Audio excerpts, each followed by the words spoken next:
All right, man, we're going to have a great show tonight. It's hot down here in my home office, but we're here. Happy Father's Day to everybody. Happy Father's Day to everybody. We are making it do what it do. The phone lines are open. It's 818-850-5404. I need where's a player's fan? I'm going to plug my fan up in a minute. I need some down in here. But we got a lot to talk about tonight, family. Glad to have everybody tuning in. If you have not gotten tickets to join me live, I'm going to be on tour starting next week. It starts in Philly, the Code of Conduct tour. Here's the flyer again. Wait. The Code of Conduct tour, family. It starts in Philly, July 5th. That's Sunday. It's we're going to be in Atlanta, July 11th. That's a Saturday. Everybody get those tickets. A lot of people are rushing to get their tickets for Atlanta. It's going to be off the chisel. And I'm going to be in Detroit July 18th. That's another Saturday. I know they had some VIP tickets for the meet and greet. I think the VIP tickets in Detroit are sold out, but I think you can still get general seating. So all my Detroit people, go to tariqlive.com and get your tickets now. Let me give you the website again, www.tariqlive.com. Everybody, man, y'all need to come on out. If you're in New York, if you're in Baltimore, if you're in DC or whatever, you need to be in Philly. If you're close to Philly, Rhode Island, wherever you are, you need to be in Philly on the 5th. If you are in Florida, anywhere in Georgia, if you're in Alabama, if you're in Tennessee, especially if you're in South Carolina. We got a lot to talk about as far as South Carolina. But all you South Carolina brothers and sisters, y'all need to be down in Atlanta chopping up game with us on July 11th. We got a lot to talk about, a lot of work to do. Get your tickets now. Everybody who's in the South, if you're in Texas, come on over to Atlanta July 11th. It's a nice big venue because a lot of times I do venues in Atlanta and it gets so packed people have to stand up. We got a real big venue out there, so it's going to be nice and comfortable. I think we can squeeze in about 1,000 people in this venue. It's nice and big, so everybody come on out to Atlanta July 11th. Get your tickets now. Will the lecture be available for those? I don't know yet, Shay. And also Detroit. If you're in Ohio, if you're in Milwaukee, you're in Chicago, come on up to Detroit on July 18th. But we got a lot to talk about tonight with all this stuff that's going on. I did a special show. What day was it? When they had the shooting, when the shooting happened with Dylann Roof, whatever his name is. How do you pronounce his name? Is it Roof or Ralph? Or Rolf? How do you pronounce that idiot's name? Thank you very much. He said you like the Tariq Elite shirts. Yeah, we got to talk about the situation that's going down in South Carolina. Like the roof of a house, right?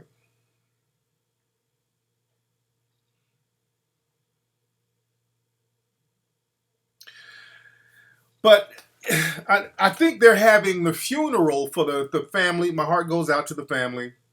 God bless the dead, the deceased. I think they're having the funeral this Tuesday in South Carolina. I haven't watched the news channels in the last couple of days. I just can't bring it upon myself to see all of that forgiving and singing and praying. I don't want to see no more of that bullshit. I'm done with watching that.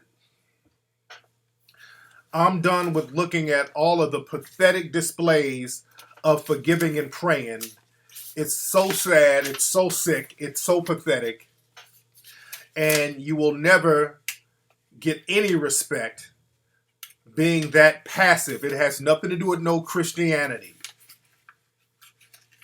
All of this forgiving and praying nonstop, it has nothing to do with nobody being a damn Christian. Because again, black folks, we will break a bottle on the curb and stab each other for the most minor, petty bullshit. We don't forgive other black folks for nothing. You got World Star and all these video outlets that show black people beating the brakes off each other for looking at them wrong, for making a wrong comment on Twitter, for stealing they man, for stepping on their shoe, for not being from the same neighborhood. We beat each other down with no forgiveness, but the white supremacists, they will mow down your grandmothers, and y'all will line up talking about, I forgive you. Stop trying to blame that on some type of Christian value. God don't even respect you.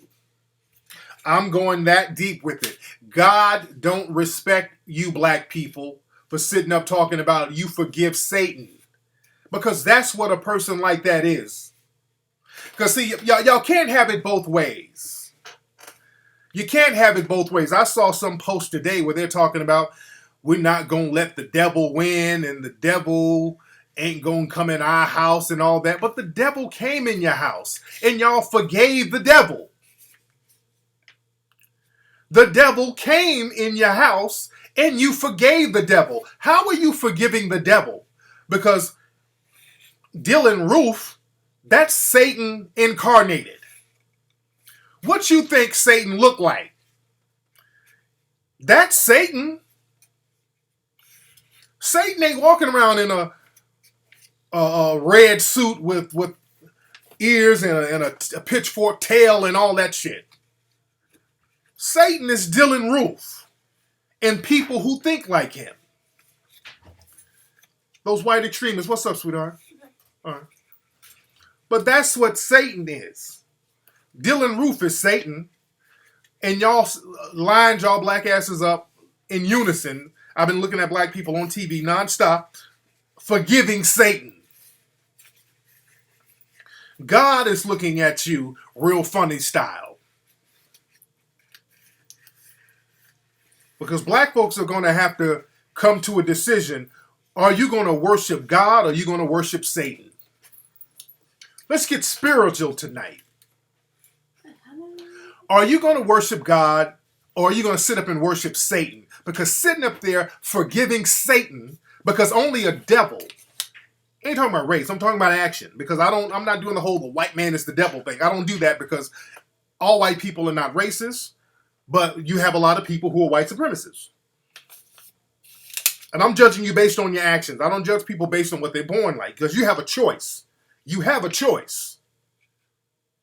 That Dylann dude made a choice. White supremacists, they make a choice. Because, see, black folks got to get off this other thing, too, talking about, oh, the white supremacy and racism, they're mentally ill. And no. Forget all that mental illness stuff.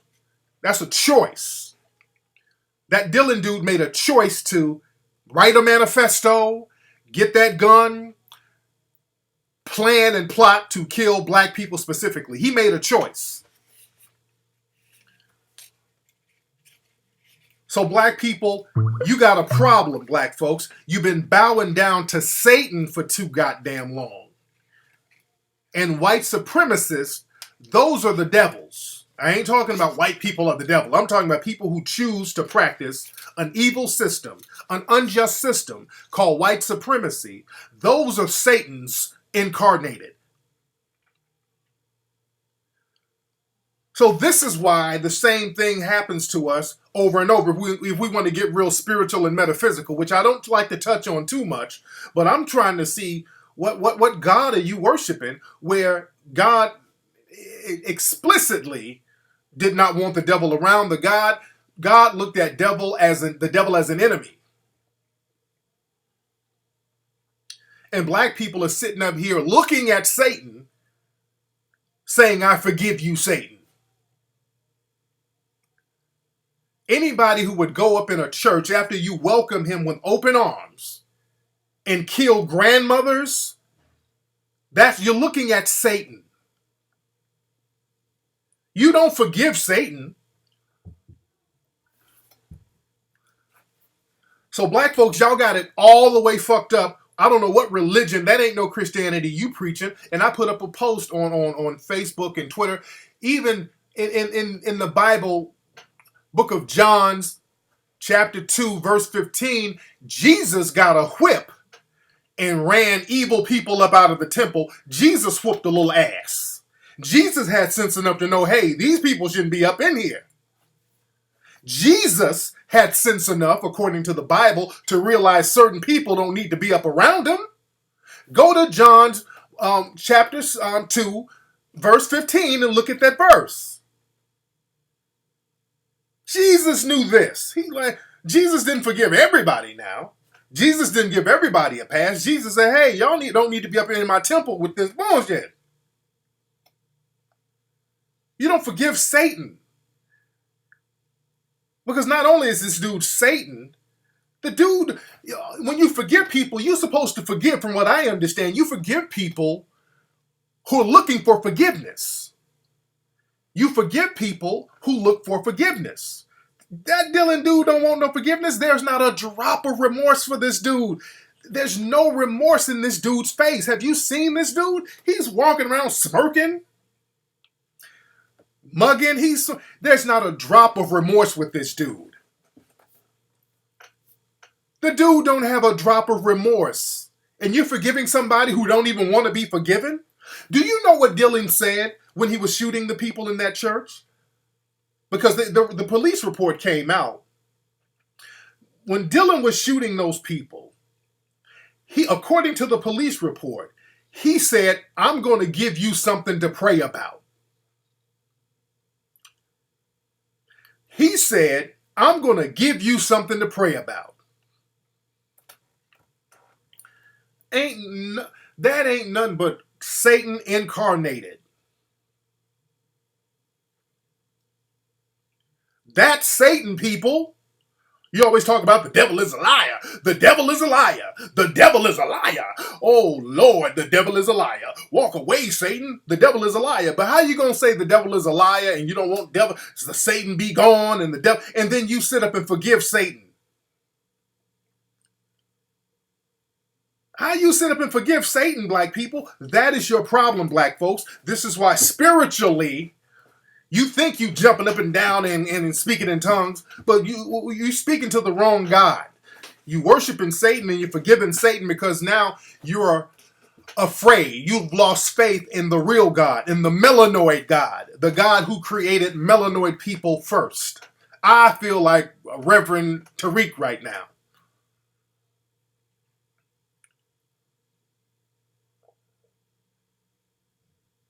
There's a reason why God made melanoid people first. And for melanoid people to bow down and to praise white supremacy is an act of disrespect and defiance to the melanoid God. I'm gonna talk a lot about this when I go on my tour.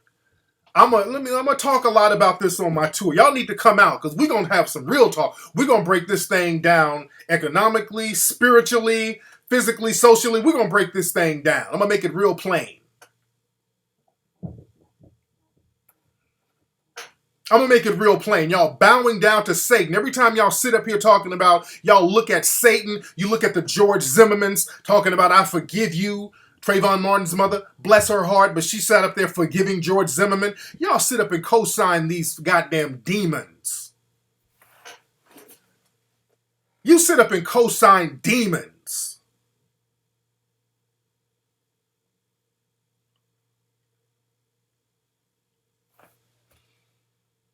And then you wonder why your blessings do not get answered. You wonder why we keep going in the same circle. Y'all definitely going to want to come to the lecture, man. I'm going to be real raw with it. I'm going to get real raw with this thing. These white supremacists are not playing, because what happens when these news outlets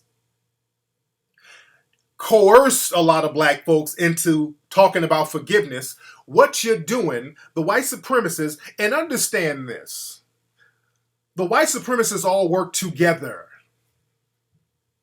Let me quote me on this. There is no such thing as a lone wolf white supremacist. There is no such thing as a lone wolf white supremacist. The reason why the white supremacists do what they do and the white extremists do what they do is because they understand they have a network of people who are going to co-sign them and support them in some shape, way, form, or fashion. They know that they have other cops that's going to support them somewhere. They have other judges. They have other people who will send them money. Just like with this Dylann guy, people are waiting to send him money. There's already support pages all over the place for him that we've had to get taken down on Facebook. So there's already a support system for this Dylann dude. The white supremacists, there's no such thing as a lone wolf white supremacist. By definition, they understand that they have a group of people who are going to support him. And the media is included. They also know the media is going to have their back, and the media is going to have sympathy towards them. They already know that. The white supremacists, they all have an understanding.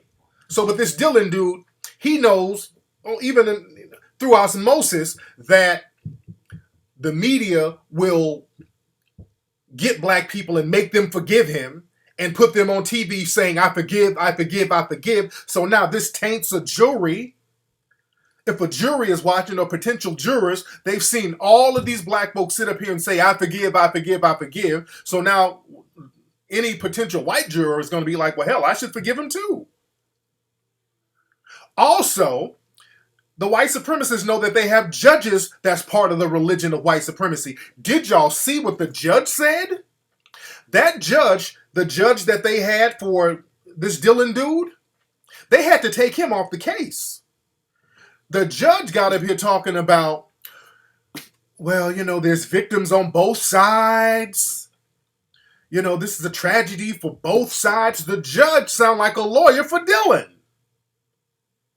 The judge was using all types of little code words. The judge sounded like a lawyer for Dylann. We should have sympathy for his family too, his family of victims. Like, what? When have you heard ever of a black person killing anybody and you go to court and people start talking about the killer's families are victims too? You ain't never heard that. That nigga's family be right there in court getting charged with being accessories to the murder. You don't sit up and say that his people are victims. Our whole family would get charged. Also, that same judge, they had to take him off the case because he was using the word nigga in court. He used the word nigga in court. So they had to hurry up and take him off that case. There's no such thing as a lone wolf white supremacist, man. These white supremacists work in groups.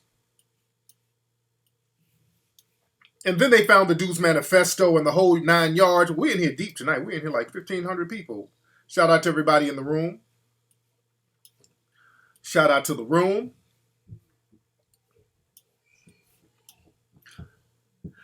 But they're already trying to create an atmosphere to get this killer the most lenient sentence possible. They're trying to get this dude already, the white supremacists are working hard, trying to get him the most lenient sentence ever. The manifesto was heavy. Let me say this. And we go to melanoidnation.org to read his manifesto because this guy put up a manifesto in the whole 9 yards. From reading his manifesto, it sounds like some other groups of people are working with this dude and they're not saying nothing. That's one reason why they don't want to call him a domestic terrorist. Because there's some other people working with this dude. I've said on Facebook or in Twitter, I wouldn't be surprised if law enforcement somehow was working with this dude because you got law enforcement who's working with a lot of these white supremacist groups. But that manifesto, that sounds like some shit that some white supremacist organization is working with him.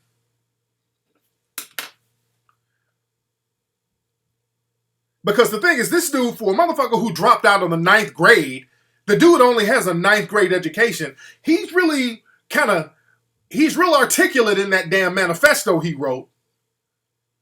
For a motherfucker who done dropped out of school in the 9th grade, he's real articulate with that manifesto. So who is he getting all that from? For a motherfucker who done dropped out of the 9th grade.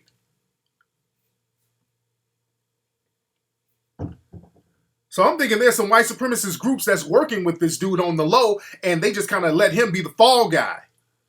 They martyred this guy. That manifesto was deep. It was deep.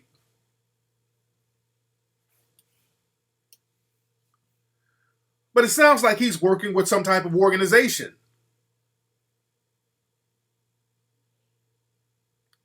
But they're trying their best to make this sentence as lenient as possible with this guy. Y'all got to understand how white supremacists work, because y'all notice they will not label this guy a domestic terrorist. And if you look at the definition of terrorist, they say, well, it's somebody who's targeting a specific group. He's targeting black folks. Or a terrorist is somebody who has a political agenda. Dylann killed a politician. The reverend that he killed is a sitting senator, a councilman, but he killed a politician. The reverend was a politician. How is that not domestic terrorism? Everything about that is terrorism. Everything about it. It was pre-planned. He had a manifesto. This dude targeted and cased out these people for the longest. So everything about this dude was terrorism. And also that bail. That's another thing too. That judge gave him that low-ass bail. But the thing is, he gave him a low bail on the gun charge. That judge would have given him another low bail on those murder charges. But according to the law,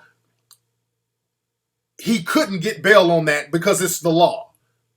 That's the only reason the judge didn't give a bail on the actual murder charges, because it's the law. You can't give bail on the murder charges. But that $1 million bail was actually very low for that gun charge. That ain't shit. Hell, Suge Knight is in jail for running somebody over in the car. His bail is $20 million or $25 million. Hell, Bobby Smurda is in jail and his bail is $1 million. He didn't shoot nobody. Bobby Smurda is in jail right now and didn't shoot nobody, and his bail is $1 million. That bail is for the gun only. That's true. But this is another thing y'all ain't catching. Y'all know why they keep on talking about hate crime, hate crime, hate crime, hate crime? They keep repeating hate crime. Oh, this is a hate crime. They immediately came out and said it was a hate crime. You notice they had no problem saying it was a hate crime. Even before they caught him, they started saying hate crime. The police chief came out. Yep, this is a hate crime. Yep, the feds came out. We're going to investigate a hate crime, hate crime, hate crime. You know why they kept saying hate crime and will not say domestic terrorism? They keep saying hate crime, and this goes over people's head because you don't know the law. They keep repeating the word hate crime because there are 5 states in the United States that don't have hate crime laws. Most of the states have hate crime laws. There's 5 states that don't. One state is, I think it's Arkansas. One state is Indiana. One state is Wyoming. One state is Georgia, and the other state is South Carolina. What a damn coincidence. South Carolina don't have no hate crime law, family. They ain't telling you this. Look it up if you think I'm bullshit. That's why they keep saying hate crime, because there is no hate crime law in South Carolina. They don't have a hate crime law. So if they go to court and say, okay, we charge him for a hate crime, all they're going to do is say, okay, well, not guilty, because there ain't no hate crime law in California. It's not against the law to do a crime based on hate. So they will immediately dismiss that. They setting this shit up, dude. Ain't no hate crime law in South Carolina, man. That's why they keep repeating it, because they know it's going to get dismissed the minute it goes to court. These white supremacists are not playing, man. They can dismiss that shit just like that, dude. Watch what they do. when they start giving up information a little bit too easy, because they start throwing that hate crime shit out there real fast. And wait, think about it. And I say, wait, that don't look right. They keep throwing that hate crime out there because when have they really volunteered that? Because whenever white supremacists kill black folks, it's always, well, we got to investigate. We got to wait for the evidence to come in. We got to get all the facts. You hear that all the time. Well, we saw Walter Scott get shot in the back by a cop, but we still need to see more evidence. We need to wait till the facts come in. They don't just start throwing out shit like that for nothing. But the minute this dude shot all those people, hate crime, because hate crime don't mean shit in South Carolina, so they can say it until they're blue in the face.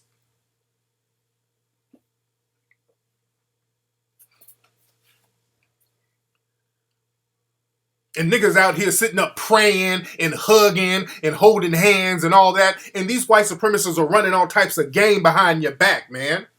These white supremacists are they're setting this shit up to give this dude the lightest sentence they can find. Man, y'all better watch this case closely. It's not open and shut. This is not an open and shut case. These white supremacists are working hard behind the scene. Because first they were trying to go for the he's mentally ill angle. They were already setting that up. And the news and all these media outlets, they're going to help him. They were first trying to go for the mentally ill thing, but when you look at the manifesto, this dude carefully thought out what he was going to do. So you can't use the temporary insanity thing. This dude carefully planned out what he was going to do. Then they tried to say the drug thing. Well, he has a history of drug use and all that. Can't do the drug use thing because, again, this dude planned this thing over a period of time. So it wasn't like he was just on some high drug binge. He planned this thing. Then they deflect. Well, it's about guns. We got too many guns out here. Look, the white supremacists are never going to give up their guns. Never, ever, ever, ever. They're not going to give up their guns. They ain't letting no gun laws pass that's going to take their guns from them at all. Now, they'll get some race-based gun laws because when you go get a gun, there is what's your ethnicity? What race are you when you go get a gun license? They want to know what your race is. There's not a coincidence that they do that. Yeah, they're trying to portray him as a child and the whole nine.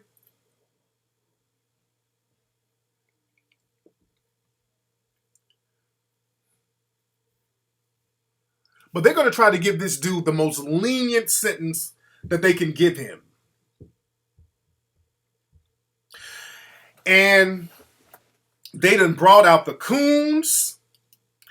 Did y'all see that interview with his so-called, one of his black friends? I'm going to play that interview with one of his so-called black friends. And that's another thing, man. These news outlets, they're bringing in all the coons they can find to kind of co-sign this dude and try to make it seem like he wasn't racist. Let me play this interview they did of his so-called black friend. And this is another thing, black folks. Y'all got all these people around you, these white supremacists saying little slick stuff, making little slick jokes, and y'all sit up and let them do it. And this is how they really think about you. And a lot of y'all don't even care because a lot of you coons, you try to be little de facto white supremacists when you get around these people. And if they end up blowing your brains out, then y'all going to be somewhere looking crazy. But this is the so-called black friend of Dylann. Now, this dude hated black people. And black folks got to understand this. Just because somebody who's a suspected white supremacist is up in your face skinning and grinning, behind closed doors, they can have some extreme views about you. Because white supremacy is not all about somebody being mean to you on a day-to-day basis. It's about a systematic practice. But look at this coon who's supposed to be Dylann Roof's friend. Where did he stop when he was here? He would just... He'd be sleeping right here. Sure. I'll show you guys the Dylann light. The Dylann light. So he would just crash out? Yeah, just like that. What's your reaction to the news about Dylann? Like, that he actually did everything he said he was going to do. And I don't feel no different today than I felt about him before he did this stuff. Like I said, who's to say Dylann was in his right mind? Nobody knows what anybody go through. Was Dylann ignorant? Was he racist? No. Like, everybody's making him out to be racist, but here I am in front of you today as a black man and telling you I look at him no different today than what I looked at him last week. Because he never said anything racist to me, never treated me any different than he treated Justin. You said at the beginning of the interview that at one point he might have said something, but you didn't remember it. What did you mean by that? Like he told us that he was not, that church wasn't his primary target at all. That's why my heart goes out to those 9 families, because you guys weren't the targets. What does that mean? He wanted to shoot that school up, UCA, University of Charleston. It's 3 miles up the street from that church. He told you he like, wanted to attack the school. Yeah, he had no intentions on harming those people in that church. Can you just tell me more about when he told you this? We were on our way to the river. It was on a Wednesday because we dropped them off at the lake. And he was like, he's going to shoot the school up. And I was like, what? And he just stopped talking about it. He never said anything else about it. He was just like, they all got 7 days to live.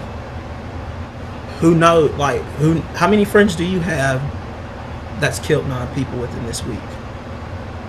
So how do you take it serious?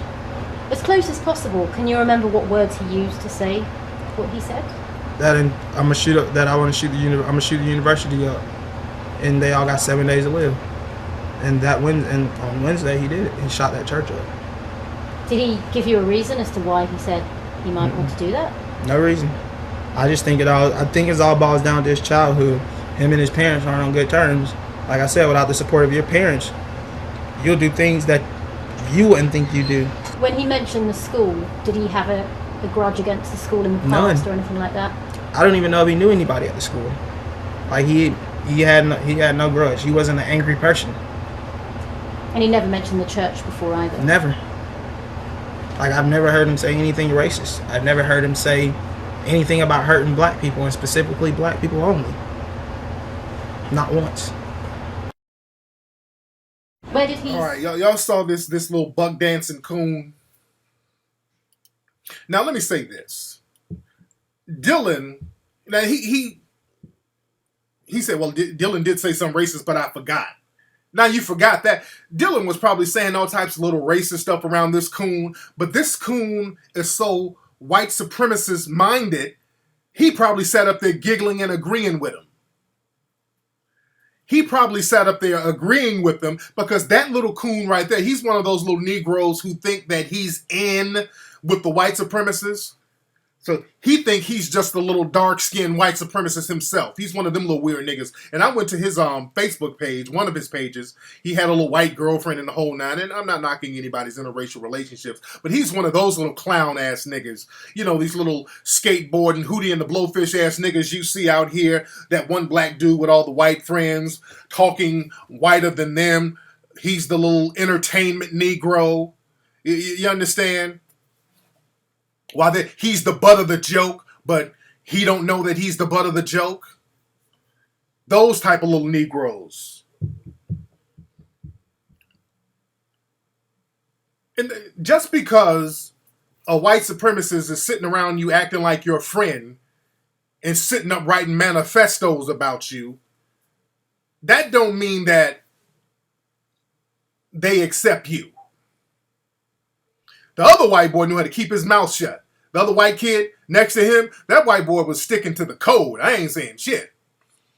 The other white boy was sticking to the code of white supremacy. He wasn't saying nothing. It's this little coon running his mouth trying to get brownie points. This little coon trying to get brownie points. He wasn't racist to me. He didn't say nothing racist to me. I don't look at him no different. He just shot up a church full of black folks. Then wrote a manifesto talking about black people ain't shit and black people should die and the white race rules and we need segregation and apartheid. A coon is sitting up here talking about, I don't look at him no different. Y'all got to understand, when I say I'm not here to save everybody, that nigga right there is what I mean by me not here to save everybody. People come to me like, damn, Tariq, man, I got a cousin, uncle, man, they ain't getting it. Fuck them. I ain't trying to convert a nigga like that. We need to understand when niggas are gone. When niggas are lost. There's lost niggas out here, dude. Leave these lost niggas lost. Once you find out when somebody identifies themselves as a lost nigga, have a good day, sir. Go on over there and do what you got to do. Don't come in my mix. We spend a lot of time trying to recruit these people and let them see the light. These dudes are like zombies. It's like the Walking Dead. They've turned. They are walkers. They've turned. You can't do nothing with a walker. That's what the Walking Dead is really about. But the reverse side with the white supremacists. It's about white survival and dealing with people who are turned. Turned meaning people who are sympathetic to black plight. Y'all got to look at the metaphors in some of this stuff. Some of these niggas, they've been bitten.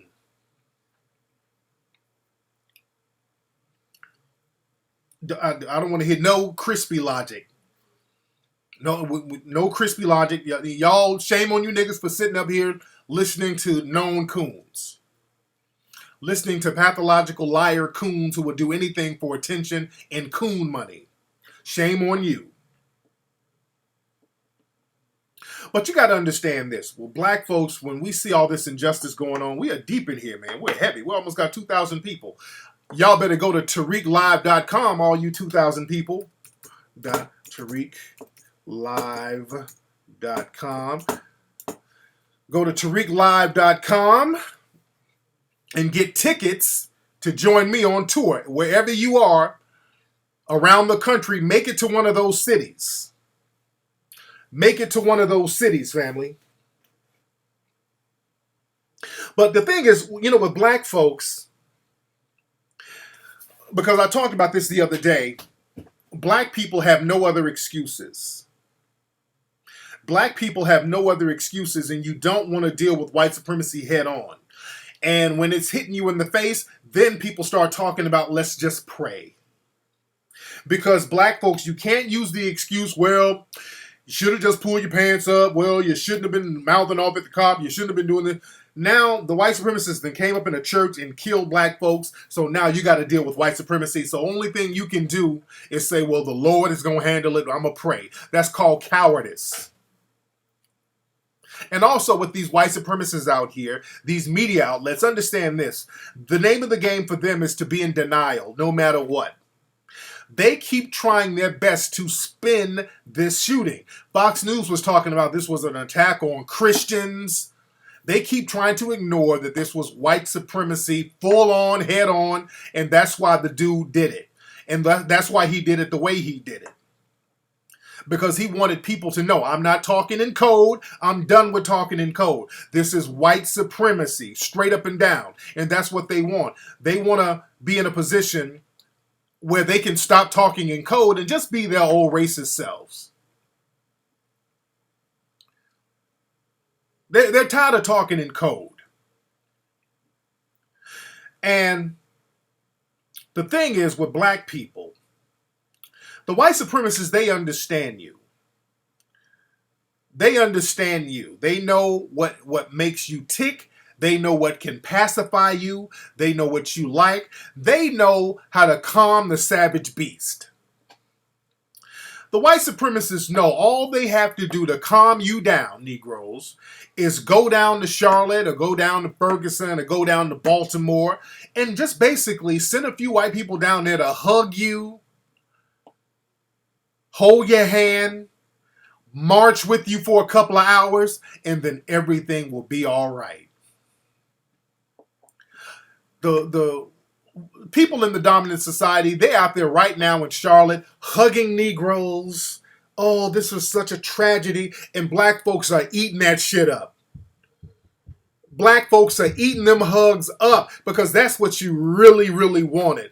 That hug is better than justice. Hugs from white people, that's your justice. All they got to do is go pat you on that little head of yours. Say, oh, that was so horrible. I'm going to march with you hand in hand. Come on, let's all join hands like good Christians and march.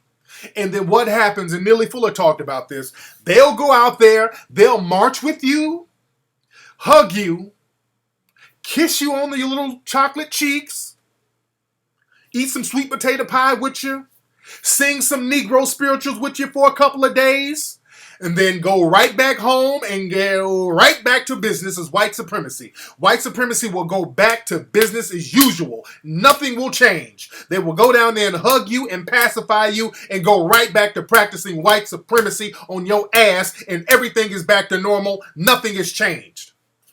Nothing. Nothing has changed. Not one thing has changed. Nothing has changed. They have no problem going down there temporarily, bullshitting with you, consoling you, and then going right back to maintain the system of white supremacy. And y'all fall for it every damn time. And then you get killed again. They come, oh, no. Oh, they didn't mean it now. The Lord knows your heart. All we need is some forgiveness. I forgive them. Okay, well, I'm going to go back to my suburb that you can't come in because we'll shoot your black ass too. But next time it happens, I'm going to come down here to the ghetto and hug you. And y'all fall for that okie doke. They don't give a shit about what happens. They just want to pacify you because they know that will pacify you. We need change. We need federal protection. Black folks need land. We need sovereignty. We need a whole bunch of shit to rectify this situation. There's a lot of stuff. If you ain't talking about some real solutions, when I'm talking, that's why y'all come see me live. We're going to talk about some real solutions. I ain't talking about no hugs and all that old sucker shit. Because if y'all come around me and people in the dominant society say, well, Tariq, what can I do? Oh, I got a whole laundry list on what you can do. Come on out and see me live so I can break it down for those in the dominant society. I got a laundry list of what you can do. I ain't talking about coming out there hugging people for a couple of days. I got a list of shit that you can do if you really want to get this thing fixed and settled and rectified. I don't want no hugs from nobody. Don't hug me and then I got to go back to watching my back before a cop comes shoot me.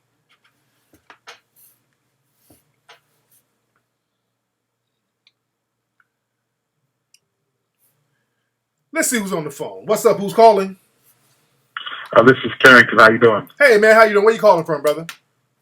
I'm calling from Boston. Boston. Okay. What's on your mind, man?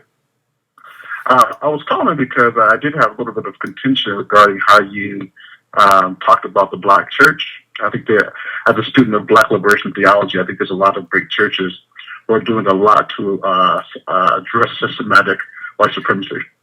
Such as who? Which ones? I mean, there's a lot of churches across the country. I can't name any specific ones. Well, damn, brother, you can't name them. That kind of proves the point, don't it? Because you should be able to rattle them things off back to back to back to back. Because the thing is, brother, we can't be playing games with this thing. We got to know who's who and who's what and where we can go to have sanctuary or to go to get empowerment. Because right now, these people are running up in these churches, shooting people now. And there was a copycat dude who was running up in another church out there in Virginia. So, and also there was another situation where somebody shot at a black church in Memphis. So these white supremacists are waiting to start getting their vigilante war on. So it can't be about, well, I know something, but I don't know it offhand. You got to know what the fuck is going on so we can start acting on it, brother. Well, part of it, what I say that they're addressing white supremacy is that they're doing a lot to uplift black individuals and communities. And there's churches across the country, from Boston to Ohio. Brother, I'm not talking about giving a scholarship to Pookies, to go to Job Corps, all that. No, we need to have.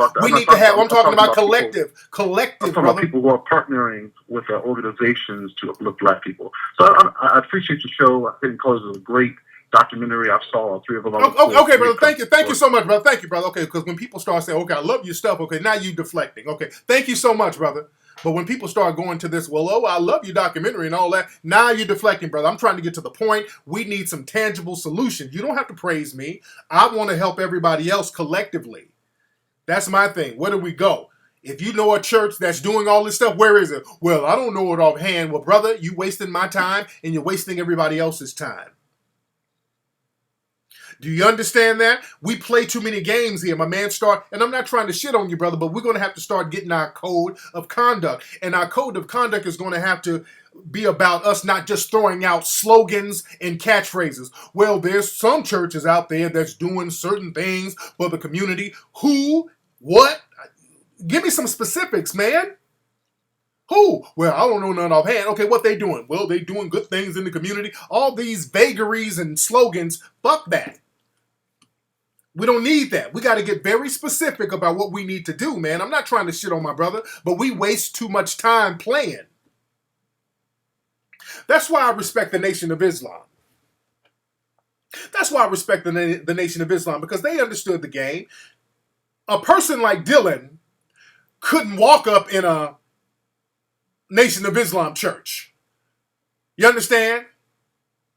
That's why I respect them. Yeah, people complain or say whatever, but I respect them because they understand where we are and what we need to do. You're not walking up in the Nation of Islam's church because, number one, they're going to frisk you. Hell, they frisk black folks, which they should. So they're going to frisk you. If Dylann showed up at the Nation of Islam's church or temple, oh no, they would have got his ass up out of there. See, that goes up to us knowing what the hell is going on and not being blinded by the love of the white supremacist.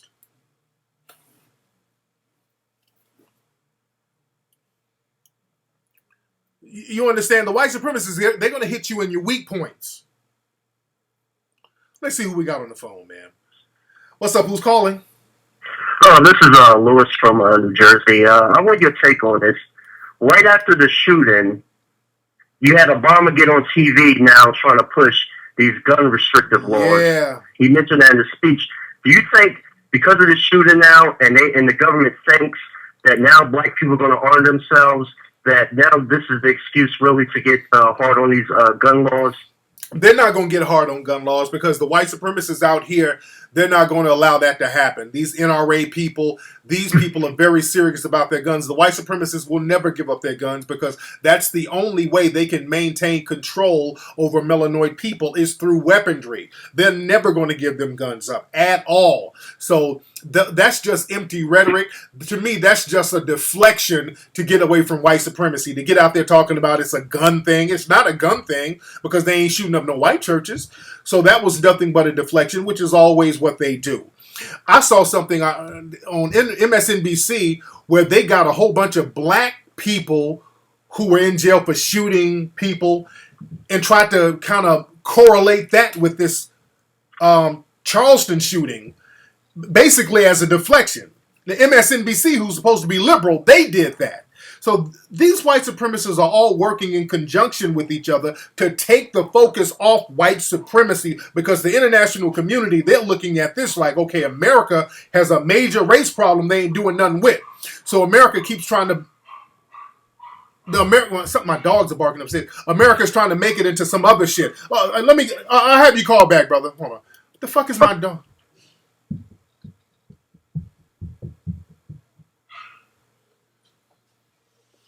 Okay, my dog is upstairs barking. But yeah, whenever Obama says something at this point, you know, you gotta bow your head. You gotta bow your head in shame because it's so weak looking now. Do you know the prime minister, the Israeli Minister of Treasury, some guy, it was an Israeli politician's wife, made a racist tweet about Obama. I think it was yesterday or today. Her name is Judy Moses. Now, she's the wife of an Israeli prime minister or politician, big-time politician over there, a head of state.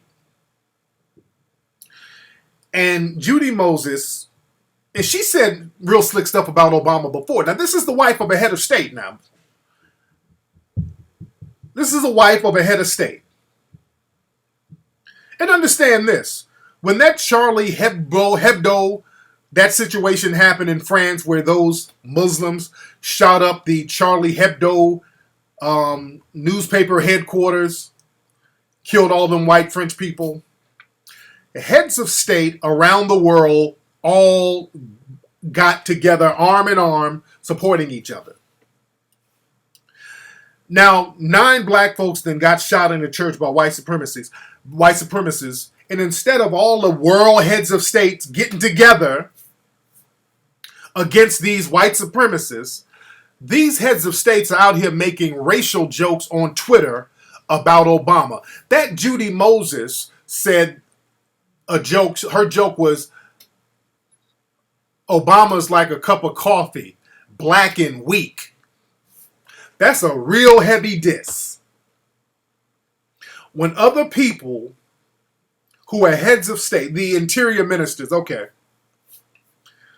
when heads of state and their mates are sitting up here calling you weak, that says a lot.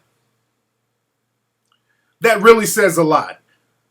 Not only have they not band together in support of what's happening against these white supremacists, they're sitting up making racial jokes.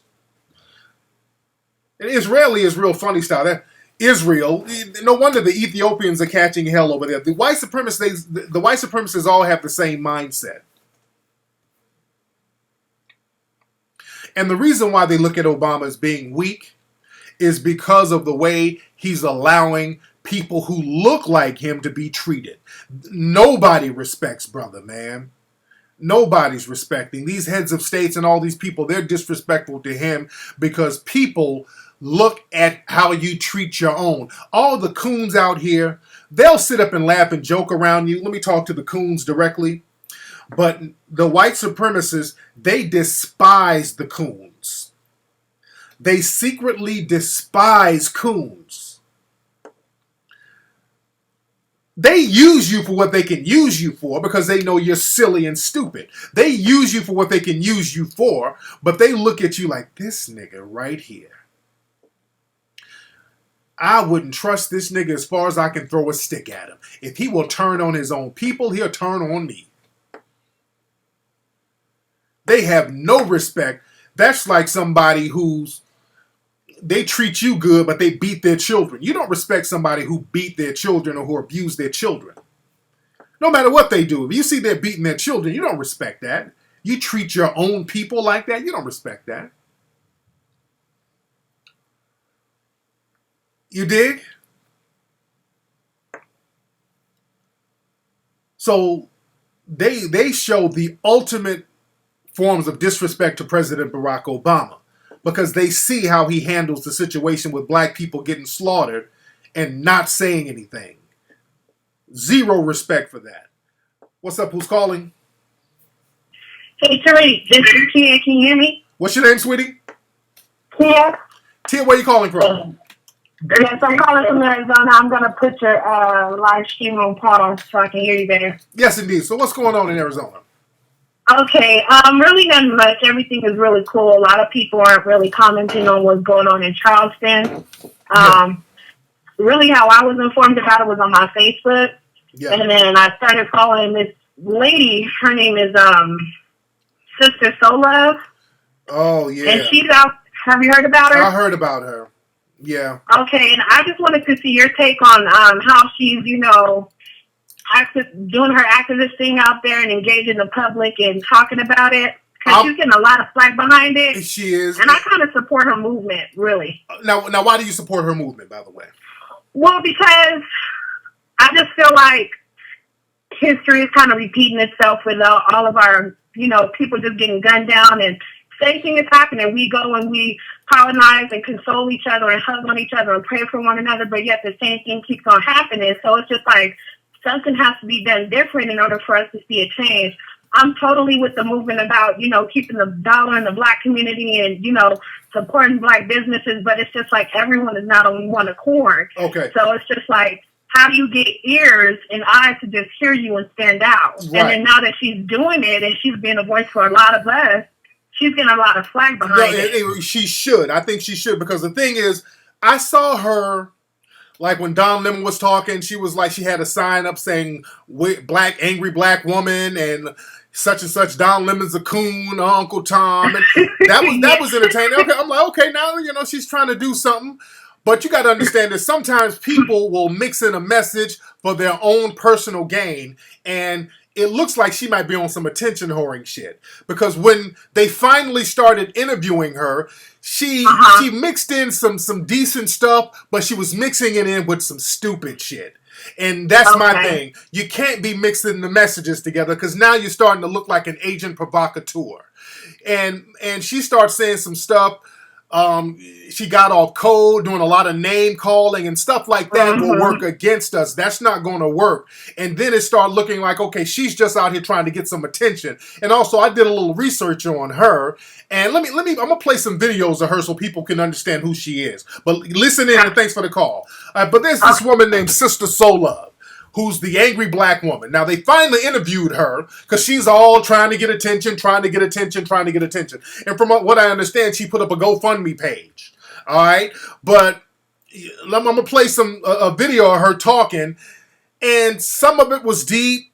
She was saying some real stuff, but then it got into some ignorant shit that it's like, okay, now you're giving the white supremacists ammo. And then when you look into her background, find out she used to be a stripper. And that's another thing. We got all these people out here, just like with that chick who was trying to expose Umar, all of these former strippers and these people with these nefarious backgrounds coming up, trying to be the mouthpiece for the Black Progress movement. You got to watch some of these people. These people who pop up out of nowhere, who strip in and they got Fed charges and all that, and then all of a sudden they're trying to speak out or come around people who are trying to get the black thing going. Now this is this Sister Sola right here. Somebody have called us niggers. It's just the truth. These words are not just made up belief words. These are words that have been going around for years. So let's deal with the hate. We cannot go anywhere unless we deal with the hate and look it in the face. Period. Do you have any white friends? I know white people. I'm not a racist. I'm just an angry black woman. And the fact of the matter is, from my people and my standpoint, black kids, black youth are angry. They're mad. Why you see all the riots going on everywhere? It's not happening here because it's more of an older city and town. You understand? So it's ran by elders. But the young youth, they're preparing. Right. Please believe they are preparing. Are you promoting the preparation? I'm promoting that I'm angry. That's why I'm here. No violence. You're not. I'm angry. What do we do with the anger? Do you have an answer for that? Do you have an answer for that? What am I supposed to do with the anger? What do? Thank you. So until you have an answer to that, the questions you're asking is irrelevant. So you justify violence? Is that what you're saying? I am not sitting here justifying anything but anger. It's there. And Charleston and everywhere else in the world needs to wake up to the anger of the black people and the white people that are racist in this country. Period. Because it's there. What do you do with it? That's what I just asked you. What do we do? As black people, what do we do with the anger? No, we're angry. We're angry with white America. And I'm going to play some more of this, but she ain't saying nothing, man. She's not saying shit. She's really just out there trying to get attention at this point, man. It's really embarrassing to watch this. That's why they got all the cameras on her now. When they put all those cameras on you, now they're like, oh, we got a good one. We're going to use this for what we can use it for. She's not saying nothing deep. We're angry. We're just angry. Well, what do you do with it? What do you do? I don't know. What you? She sounds ignorant now, dude. Now she's sounding like an agent provocateur now. We're angry. That's what I'm trying to tell you. That's where black on black crime comes from. We can't harm you, so we harm each other. So we're killing each other. We're angry. You think a black boy that kills another black boy is happy?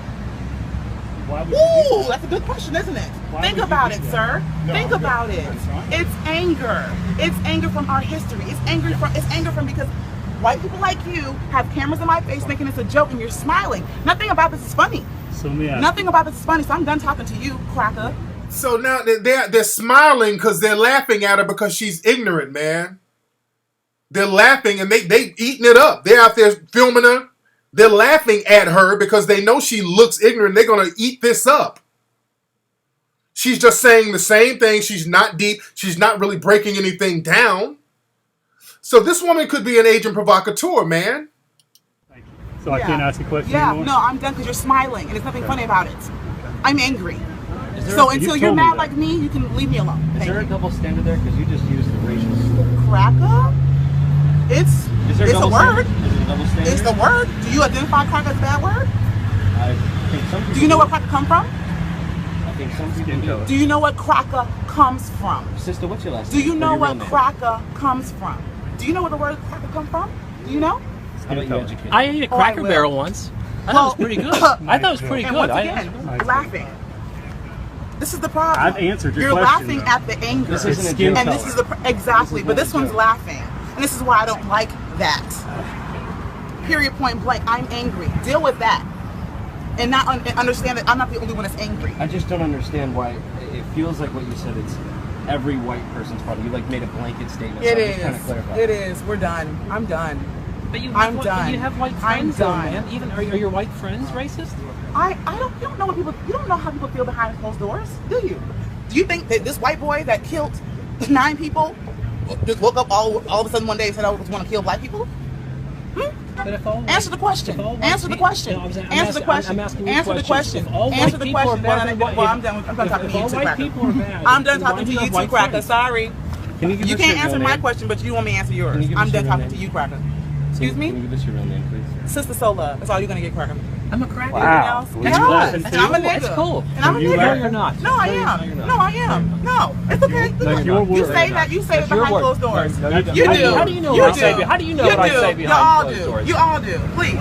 Now she out here talking about you a cracker, I'm a nigger. She don't represent us, dude. And I'm gonna keep playing it because see, people, we gotta know who's out here. See, the young lady called up like, "Ooh, I'm following her." This is why, man, you gotta really know who's out here and what they're really about. You can't follow this, dude. She's like, "Oh, you're a cracker and I'm a nigger." Come on, dude, that's embarrassing. Get off of it, please. Get off of it. Please. I think you just gave Mr. Roof power. Good. Good. Still angry. Not gonna change anything, Cracker. I'll pray for you tonight. Don't pray to me because I don't pray to white Jesus at all. He ain't gonna help save nothing. White Jesus ain't gonna save nothing. You understand that? You see that? So stuff like that. She could be an agent provocateur going out there with that ignorance, man. Because that gives the Fox News people ammo. They can be out there talking about, well, the protesters were calling us crackers. So all she did was just give them ammo out there acting ignorant. You understand? That's all she was doing. Whoop, whoop, whoop, whoop, whoop. Oh, Epic, let me ban you. There you go. Had to ban you, Epic. There you go. It was very hard to watch. Now, this is another video of her from a few months ago admitting to being a stripper. Hold on. What's good, everybody? It's your girl, Soul Love. And the Soul Love Factor is back each and every Sunday night, 8 p.m. Eastern time, okay? So make sure you set your time clock, set your phones, whatever you got to do because you don't want to miss this show tonight. Tonight's show is all about strippers. Yeah, man. It's all about I'm in love with them strippers, honey. Let me tell you.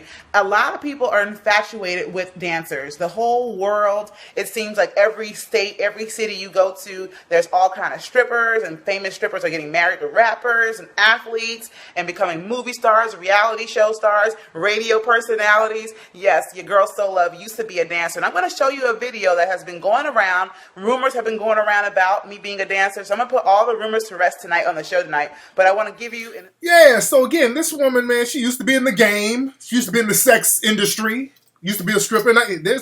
She got a video, some old footage of her. And she I don't know how old this woman is. She could be over 40. I don't know. Seems like she got some miles on her. This is a video of her clapping her butt cheeks. This is Sister Soul Love clapping them cheeks. All natural, right? All natural. TNA. All that's mine. Everything, yes, mine. Prove it. Listen there. Where my money at? I had to clap again. Yes, sir. Listen, we're not just calling it All natural, right? all natural. All right, so that was Sister Soul Love back in the day clapping them butt cheeks. Hey, ain't nothing wrong with clapping them cheeks. She's 35. She looks older than that. It's so Weeze, I'm discrediting her because of that shit she said on the air. I'm discrediting that because it was ignorant as hell. I'm discrediting that because it was some real ignorant shit to say. And I just talked about this last week, how you get a lot of people who used to be in the game, then all of a sudden they pop up out of nowhere being real reckless whenever they come around black empowerment movements, being real reckless. There's something that's not a coincidence. I've talked about this many times on my show. I've exposed people who got fed charges and then all of a sudden they turn around and they're at some type of black empowerment rally or whatever, talking real loud, making a big ruckus and talking real crazy and being disruptive. I just talked about this last week. There's another stripper trying to go after Brother Umar Johnson. I just did a show about this. So now we have another stripper coming on TV talking about I'm an angry black person, and then they're trying to represent for black folks and talking crazy as shit. These are not coincidences, family. Some of these people are paid to do that. And who better to do that than people who are part of some type of sex industry or part of the life, the game. Or people who didn't get out the game, who didn't have an exit strategy. I did a whole show breaking that shit down. A lot of times when you get people who are older and they out here in the game still, they didn't get an exit strategy. What happens is that they get like charges on them. They get like in a little trouble here. They got a couple of cases they want to get off their record. So now somebody on the top approaches them and say, okay, look, I can erase your record. I can get such and such out of jail. I can drop your Fed charge. I can do this. I can do that. But I need you to go to this little rally and hold up a sign. I need you to go to the little Black Power conference and kind of disrupt shit. I need you to have a relationship with such and such over here. I need you to get down with brother over here and kind of bust that movement up. They do it all the time. They did that with the Black Panthers. They would get go-go dances and all that to infiltrate the Black Panthers. Some of those women that used to be with the Black Panthers were ex-hoes and the whole shebang. So that's old shit they do, and they do it now. Well, it's so Weeze. Well, I'm going to tell you, it has something to do with me blocking you, because I'm about to block you and ban you out the room. There you go. That's what I'm doing. I'm blocking your ass. All right, what's up? Who's calling? It's Joe. What's up? Your name is Joe? Yes, sir. Where you calling from, Joe? Rocky, South Carolina. Oh, you calling from where, brother? Rocky, South Carolina. Oh, okay. You're in South Carolina. How far are you from Charleston? Probably about 3 hours. 3 hours. Okay, what's on your mind, brother? It sound like you calling from a goddamn tin can, but your phone is real janky. But what's on your mind? Yeah. Brother, I can't do it, brother. Brother, I can't hear you. Brother, your phone is too raggedy. I can't do it with the raggedy phone. You're going to have to get on your grandmama's landline or something and call me back, brother. I can't do it with the raggedy phones, family. It's 2015. Niggas are still calling from T-Mobile sidekicks and shit. I don't know what this brother's talking about. Get y'all phone game together. I don't know how there's raggedy phones in 2015, man. I just don't know. Don't forget, man, y'all get tickets to join me live in Philly, Atlanta, and Detroit this July.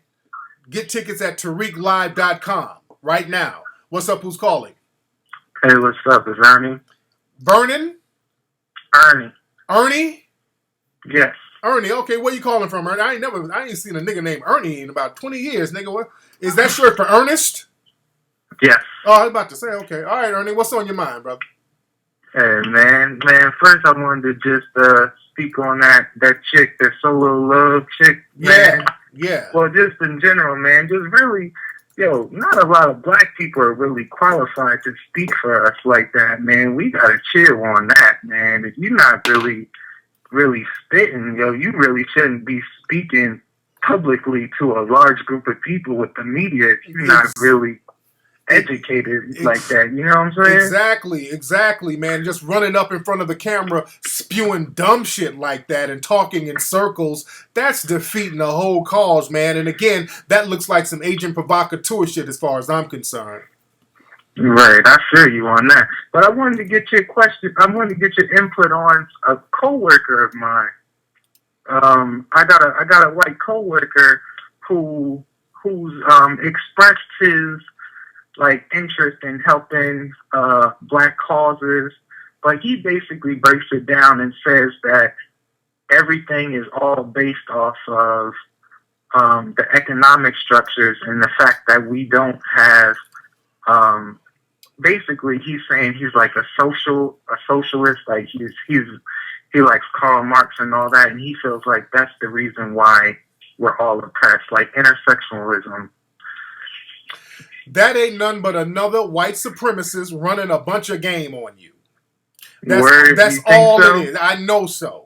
Whenever they start talking about, they will talk about everything except white supremacy. They start talking about, well, it's really socialism. Well, it's really capitalism. Well, it's really communism. All of that, those different isms, it's white supremacyism, it's racism. Because who are the socialists? Who are the socialists? Who are the capitalists? Who are the communists? Who are the people running those movements? These are white supremacists running these movements. They can never really articulate all of the socialism and all that stuff and what it means and how come black people seem to get the shorthand of the stick of this socialist society. You understand? Right, I see. So what you think I should do, in terms of, should I, stay away from him? Question him. I don't really what talk you to do, him anyway. You question him. Like when he say it's socialism, okay, explain, sir. What do you mean by socialism? How is socialism creating mass incarceration for all of these black people? And wait for his answer. What do you think he's going to say? See, when I do hit him with that stuff sometimes, but I'm real cautious about going back and forth because, I'm not trying to have him run to HR or something either. No. Asking questions. No. You're asking this brother questions, just like I'm asking you. For example, you be him and I'm you. Okay, so answer me like you think he will answer. So you say the problem, sir, is not racism, but it's socialism.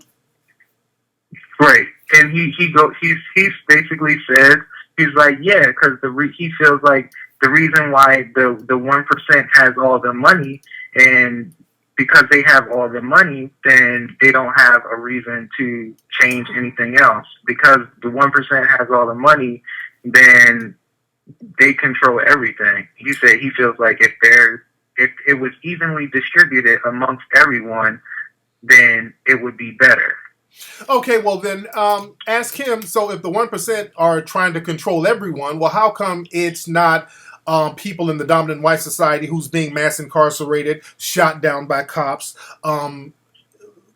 the most unemployed, the people who are living in the most impoverished situations? If it's all about the 1%, how come so many people in the dominant society are not being as disenfranchised as black people? Just ask some real simple questions.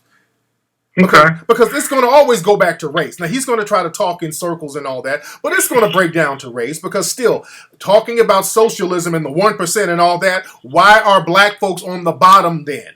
That doesn't answer because white people and black people are not in the same boat. Black people are on the bottom as far as economics, work, labor, law, schooling, the whole nine. So explain that. Make him explain that. It's that simple. Okay. You feel me? All right. But don't let them run that Jedi. Don't let them run that Jedi mind trick about, well, it's not racism, it's socialism and capitalism and the Illuminati and all that old sick, simple shit. You feel me? Okay. All right, Ernie. All right. Thanks for the call, Right, Ernie. Yes, indeed. That is Ernie from what city did Ernie say he was from? That's Ernie. Ernie, is this you? Boy, am I thirsty. Am I thirsty? That reminded me of Sesame Street, a nigga named Ernie. That reminded me of Sesame Street.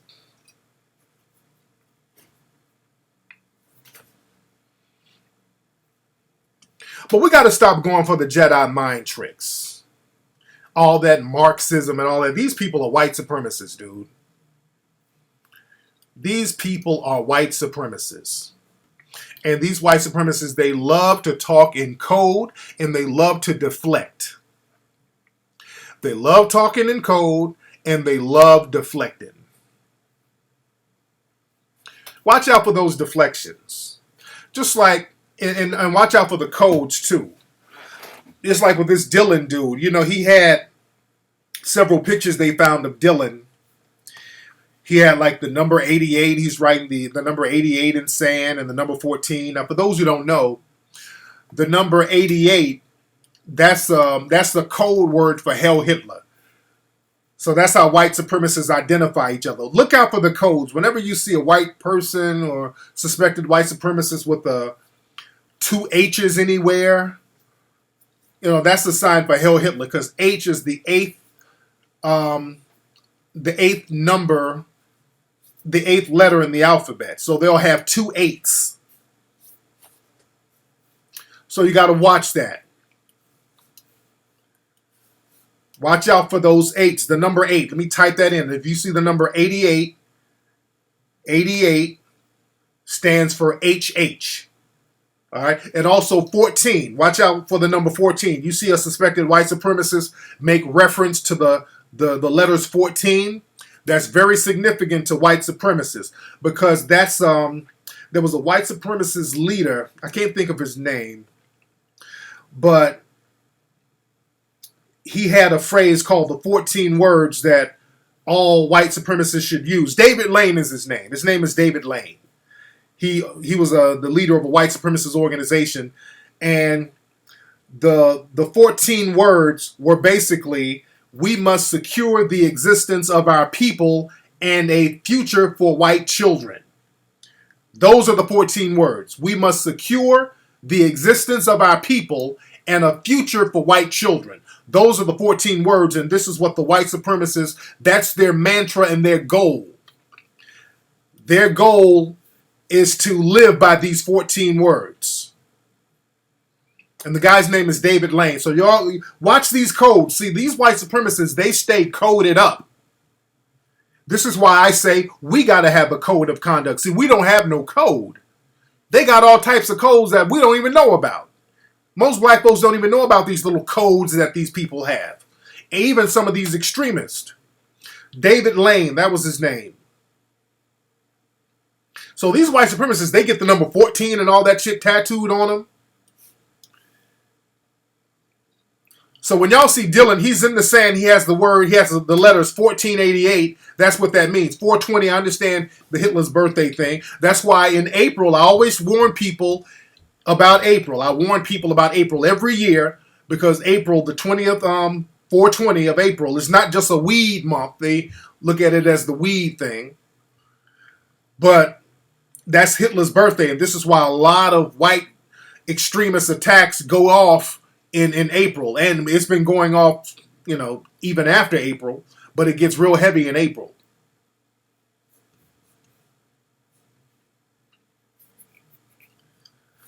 But this thing is real heavy, man. We got to get these codes of conduct cracking. We got to get these codes of conduct, and that's why I'm going on the Code of Conduct tour. Let me show you the flyer. All right, hold on.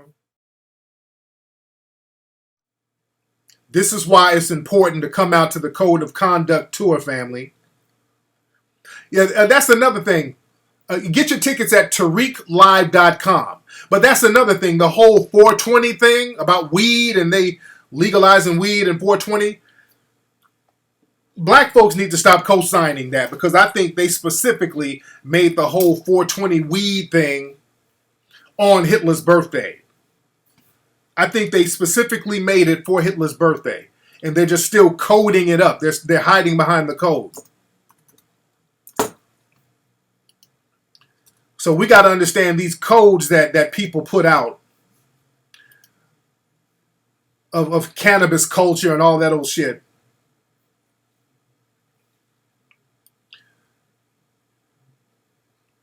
And there's a reason why, because the whole weed thing,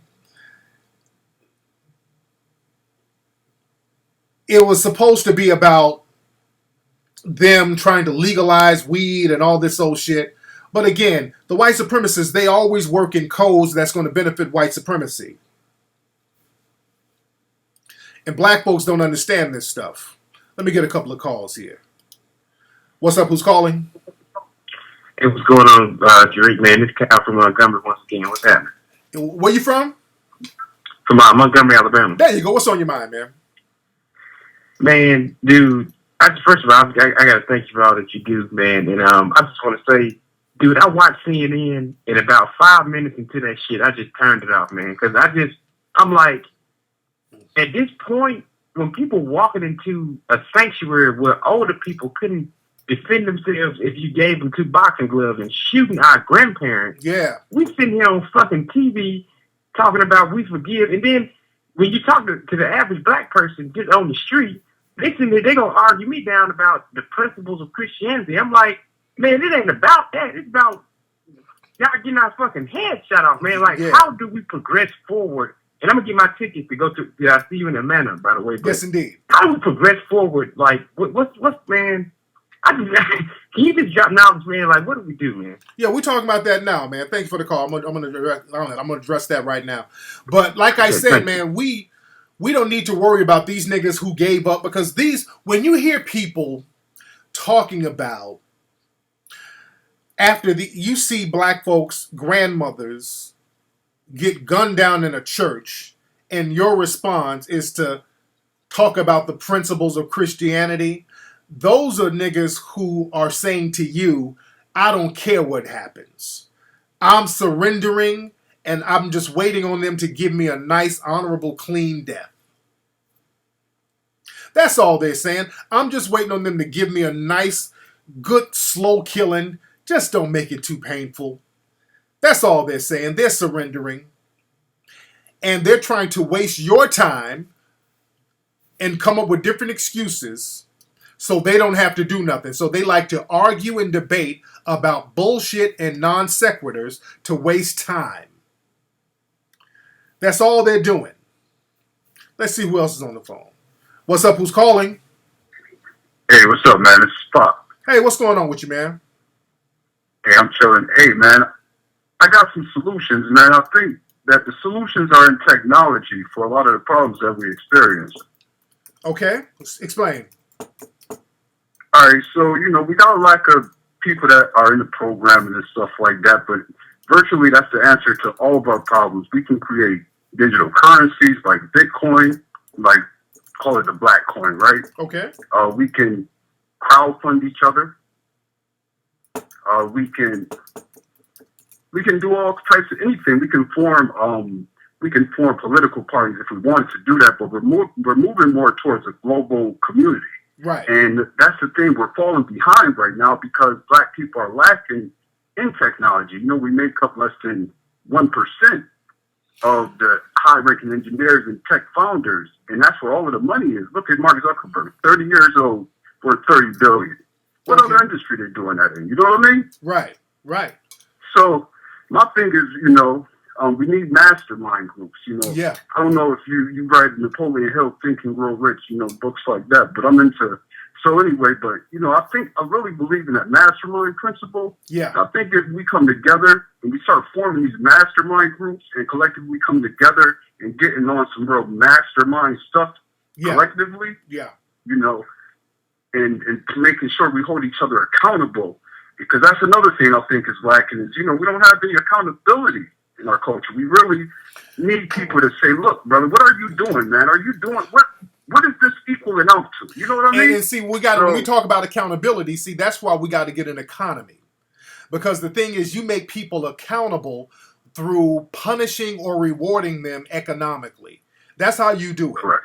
And we don't have that. We don't have an economy. So we can let coonishness and dumb shit run amok within the so-called black community, and they don't get punished. We can get people getting on TV yelling dumb shit, and they don't get punished because we don't have a mechanism as which to punish them. So that's something we need to work on. We need to get that economic thing. And you're right on the money about having a mastermind group. And that's what I do with the Hidden Colors series. I get all the best thinkers that I know of, put us all in the same venue, which is in a documentary film, and we talk about what's happening, what has happened, and what we need to do for the future. And then people gravitate towards that. Because one thing we do in black society, we have a thing where we try to put our thinking caps on and try to have think tanks, and then we got a bunch of dumbasses at the table interjecting their dumbass ideology.